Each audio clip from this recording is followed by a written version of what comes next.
بسم اللہ الرحمن الرحیم 20 دسمبر ہوگا، دلی کی سرزمین ہوگی۔ جی ہاں دوستو، کیا خدا کا وجود ہے؟ اس عنوان سے مفتی احمد شمائل عبداللہ ندوی حفظہ اللہ اور مشہور ملحد جاوید اختر کے درمیان ہونے جا رہا ہے ایک تاریخی ڈیبیٹ، ایک تاریخی مناظرہ، مشہور پترکار ابھیشیک شرما کی نگرانی میں۔ اس لیے سب کو اس دن کا انتظار ہے اور حق کی طرف سے نمائندہ بن کر کے سامنے آئیں گے جناب مفتی احمد شمائل عبداللہ ندوی حفظہ اللہ اور جاوید اختر، جو ملحدانہ افکار و نظریات کو پروموٹ کرتا ہے، جس کا یہ یقین ہے، یہ ماننا ہے کہ خدا کا کوئی وجود نہیں ہے، انسان کی زندگی کا مقصد خود انسان کو طے کرنا ہے کہ اسے کیا کرنا ہے، کیا نہیں کرنا ہے، اور مرنے کے بعد انسان مٹی میں مل جائے گا اور کوئی حساب و کتاب اس سے نہیں لیا جائے گا، اور اس کا یہ ماننا ہے کہ خدا کا کوئی وجود نہیں، بلکہ یہ دھرتی اور زمین اور آسمان اور یہ پورا کائنات جو وجود میں آیا، ایک دھماکہ ہوا اور اس سے یہ دنیا وجود میں آئی اور آسمان وجود میں آیا۔ اس لیے وہ خدا کے وجود کا انکار کرتا ہے، وہ باطل کی طرف سے نمائندگی کرے گا اور حق کی طرف سے نمائندگی کرنے والے، اہل حق کی طرف سے نمائندگی کرنے والے جناب مفتی احمد شمائل عبداللہ ندوی حفظہ اللہ، آپ دعا فرمائیں کہ اللہ تعالی حق کو غالب فرما دے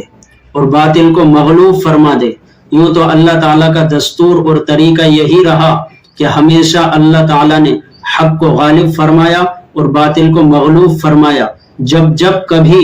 حق اور باطل کے درمیان ٹکراؤ ہوا تو اللہ تعالیٰ نے باطل پاش پاش ہو کر کے رہ گیا، اس لیے کہ باطل آیا ہی منہ کی کھانے کے لیے، اس لیے کہ باطل آیا ہی ذلیل ہونے کے لیے، باطل آیا ہی شکست کھانے کے لیے۔ اللہ تعالیٰ حق کو غالب فرما دے، اس کی ہمیں دعا کرنا چاہیے اور انشاءاللہ حق غالب ہو کر کے رہے گا، ہم اس کی دعا فرمائیں۔ اور کبھی ایسا ہو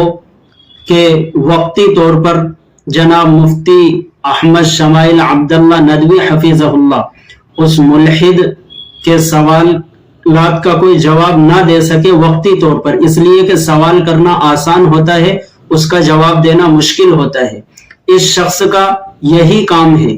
جتنے بھی ملحد ہیں ان کا کام یہ ہے کہ سوالات کرتے ہیں اور جب ان کو کوئی جواب دیتا ہے تو اس کو مانتے نہیں، تو سوال کرنے کے مقابلے میں جواب دینا مشکل ہوتا ہے۔ اس لیے اگر وقتی طور پر خدا نہ خواستہ اگر مفتی احمد شمائل عبداللہ ندوی حفظہ اللہ جواب نہ دے سکیں تو مسلمانوں کو ہرگز شکوک اور شبہات میں مبتلا ہونے کی قطعاً ضرورت نہیں ہے۔ اس لیے کہ ہوتا ہے کئی مرتبہ ایسا کہ انسان وقتی طور پر جواب نہیں دے پاتا جبکہ جواب اس کے ذہن میں ہوتا ہے، اور اس لیے اللہ تعالیٰ سے دعا فرمائے کہ اللہ تعالیٰ حق کو غالب فرما دے اور اس ڈیبیٹ کو ملحدانہ افکار و نظریات کو پروموٹ کرنے والوں کے لیے ہدایت کا ذریعہ بنا دے اور ان کے لیے مشعل راہ بنا دے، ہدایت تک پہنچنے کا ذریعہ بنا دے، اور جو ملحدانہ افکار و نظریات پر یقین رکھتے ہیں اللہ تعالیٰ اس ڈیبیٹ کے ذریعے، اس مناظرے کے ذریعے ان کے شکوک اور شبہات کو ختم کر دے۔ جن کو بھی یہ یقین ہے کہ حق غالب ہوگا کمنٹ سیکشن میں ضرور بتائیں اور دعائیہ جملہ ضرور لکھیں کہ انشاءاللہ حق غالب ہوگا۔ السلام علیکم ورحمۃ اللہ وبرکاتہ۔ اگلی ویڈیو میں ملتے ہیں پھر، تب تک کے لیے آپ مجھے اجازت دیجیے۔